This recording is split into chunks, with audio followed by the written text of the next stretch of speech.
Hi friends, ఈరోజు చాలా సింపుల్గా చేసుకునే మటన్ కర్రీ చూసుకుందాము. దానికి కావాల్సిన ఇంగ్రీడియంట్స్ నేను ఒక 6 ఆనియన్స్ తీసుకున్నాను. ఇప్పుడు మనం మటన్ కర్రీ ఈజీగా చేసుకునే ప్రాసెస్ చూద్దాం. కర్రీకి కావాల్సినంత ఆయిల్ వేసుకుంటున్నాను.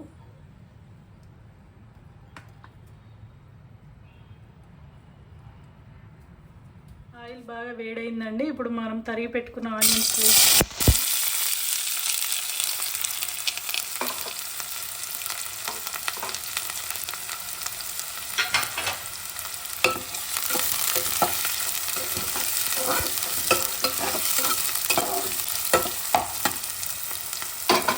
ఇవి ఒక 5 మినిట్స్ ఉడికిన ఆనియన్స్ బాగా ఫ్రై అయ్యాయండి. ఇప్పుడు మనం ఇందులో అల్లం వెల్లుల్లి పేస్ట్ వేసుకుందాము. ఫ్రెష్గా అల్లం వెల్లుల్లి పేస్ట్ చేసుకోండి. మటన్ ఏదైనా నాన్ వెజ్, మటనే కాదు ఏదైనా నాన్ వెజ్ వండుకున్నా చాలా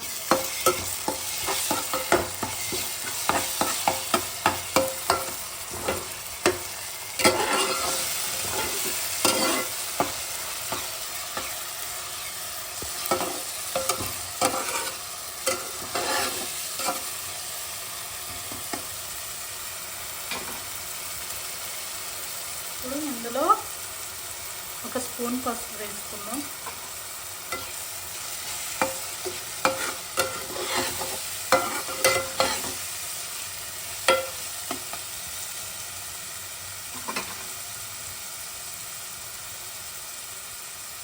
అలాగే మనం కడిగి పెట్టుకున్న మటన్ కూడా ఇందులోనే వేసుకుందాం.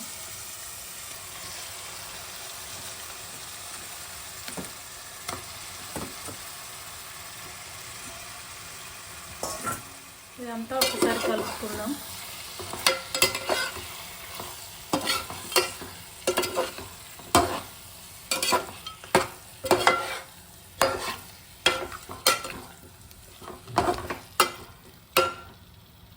ఒక 5 నిమిషాలు మూత పెట్టుకొని ఉడికించుకుందామండి. ఇప్పుడు మనం తగినంత వాటర్ వేసుకుందామండి మటన్ ఉడకడానికి.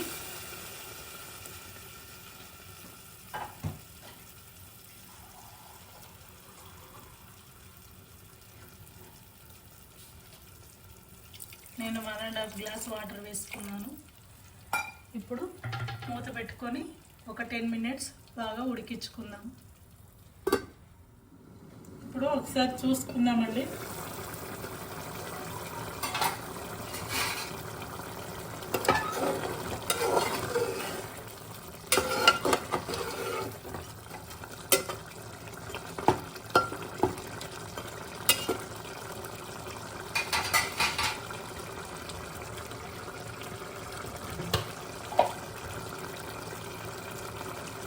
కర్రీ కావాల్సిన సాల్ట్ వేసుకున్నాం.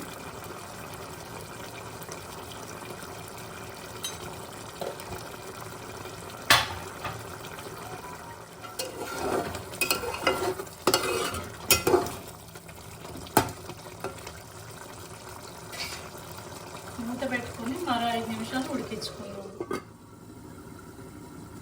ఇప్పుడు మనం ఇందులో కారం వేసుకుందాం. నేను ఇక్కడ మేము తినేంత కారం వేసుకుంటున్నాము. మీరు తినేంత ఉప్పు కారాలు చూసుకొని వేసుకోండి.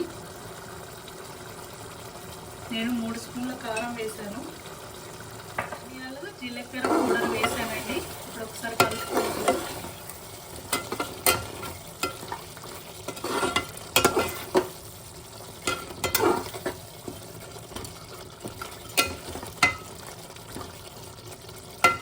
మూత పెట్టుకొని ఒక 2 నిమిషాలు ఉడికించుకుందాం. ఇప్పుడు ఒక స్పూన్ గరం మసాలా వేసుకున్నాము. ఎక్కువగా ఆనియన్స్ వేసుకుంటే స్వీట్గా ఉంటుంది అనుకుంటారండి, కానీ అలా స్వీట్గా ఏం అవ్వదండి మటన్ కర్రీ. ఇలా ట్రై చేయండి. కొద్దిగా మిరియాల పౌడర్, మీకు నచ్చితే మిరియాల పౌడర్ వేసుకోండి, లేదంటే స్కిప్ చేయండి. అంతేనండి, మన మటన్ కర్రీ రెడీ. చాలా సింపుల్గా చేసుకునే మటన్ కర్రీ, చాలా ఈజీగా అయిపోతుంది. మీరు కూడా ట్రై చేయండి. అలాగే షేర్ చేయండి, సబ్స్క్రైబ్ చేయండి. కామెంట్స్ కూడా చేయండి, మీకు ఎలా వచ్చిందో నాకు చెప్పండి. ఓకేనా? చాలా సింపుల్గా ఈజీగా చేసుకునే మటన్ కర్రీ రెడీ అండి. మీరు కూడా ఒకసారి ట్రై చేయండి, కామెంట్ చేయండి, సబ్స్క్రైబ్ చేయండి, అలాగే లైక్ షేర్ చేయండి. ఓకేనా?